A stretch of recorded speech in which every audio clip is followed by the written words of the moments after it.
السلام علیکم ناظرین، امین سپیکس میں ایک دفعہ پھر سے خوش آمدید۔ ناظرین، عمومی طور پہ دیکھا گیا ہے کہ رزق میں جو تنگی ہے اور مالی حالات کا جو مشکل ہونا ہے، اس حوالے سے عام طور پہ جو لوگوں میں یہ دقت شروع سے چلتی آ رہی ہے، لیکن موجودہ جو وطنی عزیز پاکستان کے حالات ہیں اس میں بے روزگاری، مہنگائی، غربت، ان چیزوں نے ہر دوسرے شخص کو جو ہے وہ ایک عجیب سی پریشانی میں داخل کر دیا ہے۔ تو اس حوالے سے میری چند ایک گزارشات ہیں رزق میں برکت اور فراوانی کے حوالے سے۔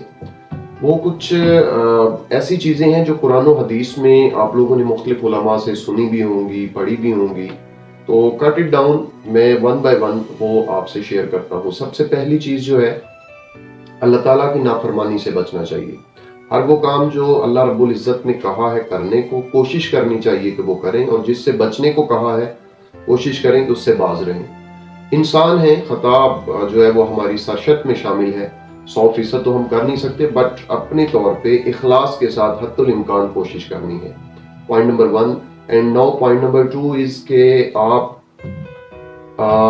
کثرت سے استغفار کریں اپنے ماضی کی غلطیوں میں، اور آنے والا جو آپ کا مستقبل ہے اس میں بھی آپ کو اللہ رب العزت کی ذات پھر گناہوں سے بچاتی ہے جب آپ استغفار کو اپنا معمول بنا لیتے ہیں۔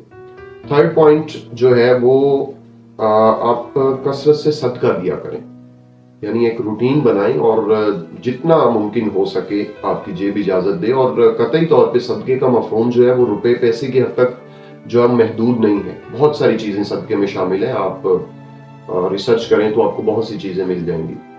پوائنٹ نمبر 4 ہے کہ آپ صلہ رحمی کریں۔ گو کہ یہ مشکل کام ہے، لیکن اس کے باوجود احادیث میں بار بار وارد ہوا ہے، قرآن پاک میں بھی، کہ رشتہ داروں سے حسن سلوک کریں۔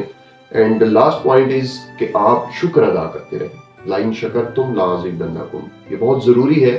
جو اللہ رب العزت کا شکر ادا کرتے ہیں اللہ انہیں اور زیادہ نوازتا ہے۔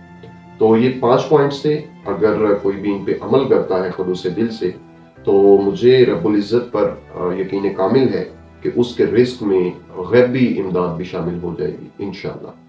اپنے میزبان امین حیدر کو اجازت دیجیے، نیکسٹ ویڈیو میں ملاقات ہوتی ہے۔ اللہ حافظ۔